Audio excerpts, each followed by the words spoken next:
Pemirsa Timnas Sepak Bola Indonesia U23 melakukan pemanasan saat sesi latihan di Stadion Madia Kompleks GBK Senayan, Jakarta. Dan seperti apa sesi latihannya, kita langsung bergabung dengan jurnalis NTV Hasbiolo dan juru kamera Sebastian Pascal langsung dari Senayan, Jakarta. Hasbi, bagaimana pola latihan Timnas U23 utamanya setelah ada pemain dari luar negeri yang masuk ke dalam skuad Garuda Muda ini? Ya baik Irsal dan juga Naila, kalau memang dari awal November 2025 kemarin, ini pelatih Indra Syafri sudah memanggil 30 pemain untuk melakukan sesi latihan terbuka dan pemusatan yang ada di Jakarta. Namun untuk kali ini ataupun sore hari ini di Stadion Madia ini agak berbeda karena memang latihannya tertutup tirai. Kalau Irsal dan Naila bisa lihat di belakang kami, ini adalah pintu masuk menuju Stadion Madia di mana pagar ditutup tirai hitam, lalu kemudian juga bus diparkir di dalam. Ini kami menanyakan oleh PSSI, ini disebutkan bahwa memang latihan dilakukan secara tertutup. Berbeda dengan kemarin, kalau kemarin masih bisa dilihat secara langsung, bahkan kami bisa meliput dan menanyakan ke Indra Syafri bagaimana persiapan dari Timnas U23 menjelang SEA Games 2025 di Thailand mendatang. Dan yang menarik tentu ketika kemarin dilihat bahwa memang sudah ada beberapa pemain yang dari luar yang mengikuti Super League di Belanda maupun juga di tim-tim lainnya seperti Ivan Jenner, kemudian juga ada pemain lainnya seperti James Revan ini sudah datang, kemudian itu berkolaborasi dengan Kadek Arel, lalu kemudian Muhammad Ferrari dan juga Hoki Caraka yang sudah hadir. Ini juga dikabarkan bahwa Marcelo ini masih diupayakan, Marcelo ini masih ditahan oleh timnya untuk datang ke Timnas Indonesia. Ini masih diupayakan oleh PSSI apakah nantinya Marcelino ini bisa membela Timnas Indonesia. Namun hingga sejauh ini kami yang menanyakan kepada pelatih Indra Syafri kemarin bagaimana sih optimismenya ketika nanti harus mempertahankan gelar SEA Games yang sudah dijuarai di tahun 2023 dan Indonesia berhasil mendapatkan emas.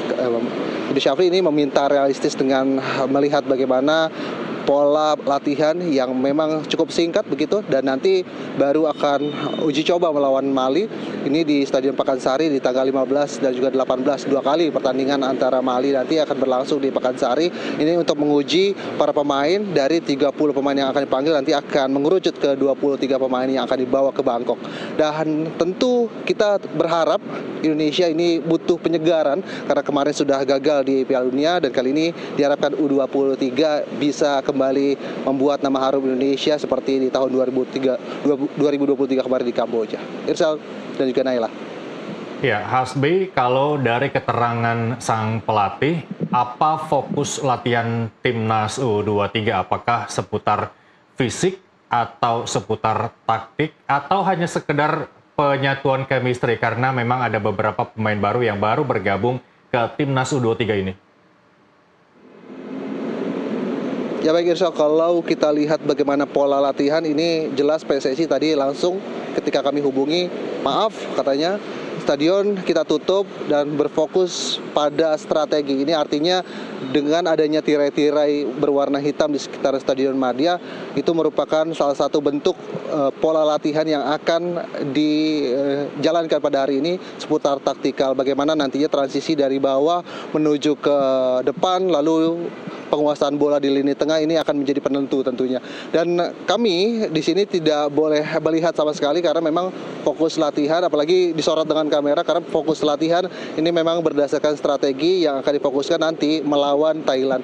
Dan Indra Syafri juga menekankan bahwa kenapa Indonesia bicara realistis saja nanti ketika bermain di Bangkok, karena tim Gajah Putih juga merupakan tim yang kuat di ASEAN, kemudian juga beberapa kali menjadi hambatan Indonesia khususnya ketika bermain baik di AFF maupun di SEA Games. Dan mereka tuan rumah tentu mengincar yang namanya medali emas. Irsal. Kan hanya sekedar memberikan warna baru para pemain luar bergabung ke Timnas U23, tapi juga ada sejumlah harapan. Paling tidak, apakah sudah ada harapan yang disampaikan baik dari sang pelatih maupun dari PSSI atas bergabungnya beberapa nama yang bisa mungkin saja membawa Timnas U23 kembali menorehkan prestasi di kancah internasional, Hasbi? Manajer Timnas Indonesia, Sumarji ini juga menekankan bahwa beberapa pertandingan terakhir dari U23 ini menghasilkan sesuatu, khususnya ketika kemarin bermain di Kamboja di 2 tahun lalu. Namun ini berbeda, skuadnya berbeda, pola-pola permainan juga berbeda, dan fokusnya tetap sama, tentu targetnya adalah membawa pulang emas di SEA Games. Nah, ini yang menjadi warna baru ketika nantinya ada beberapa pemain yang membela U19 seperti Kadek Arel, lalu kemudian Hoki Caraka, ada juga Muhammad Ferrari, lalu berkombinasi dengan pemain-pemain keturunan yang sudah juga membawa timnas Indonesia menjuarai AFF seperti James Revan, ini dibawa. Nah, ini tentu akan menajamkan lini depan. Ditambah lagi nanti diupayakan oleh PSSI, Marcelino ini bisa datang ke Indonesia karena memang masih dalam proses negosiasi oleh klubnya yang ada di Slovakia. Nah, ini tentu akan menjadi warna baru karena Indonesia kemarin, beberapa pecinta bola Indonesia ini cukup kecewa ketika timnas Indonesia tidak lolos ke Piala Dunia, dan PSSI ingin bahwa di SEA Games ini mereka bisa memberikan warna baru dan khususnya untuk membawa ataupun mempertahankan emas SEA Games dari 2023 ke 2025 yang nanti akan diselenggarakan pada tanggal 3 Desember hingga tanggal 18 Desember 2025 mendatang. Kita doakan saja Irsal dan juga Naila supaya Indonesia bisa terus maju dan membawa harum nama baik Indonesia di kancah dunia. Baik, meskipun sudah Indonesia banget, timnas banget begitu, tapi sayang sekali Hasbi tidak bisa menyaksikan jalannya latihan, tapi tetap mendukung timnas U23 berjaya di kancah internasional. Terima kasih Hasbi melaporkan langsung dari Stadion Madia Senayan, Jakarta. Selamat kembali bertugas.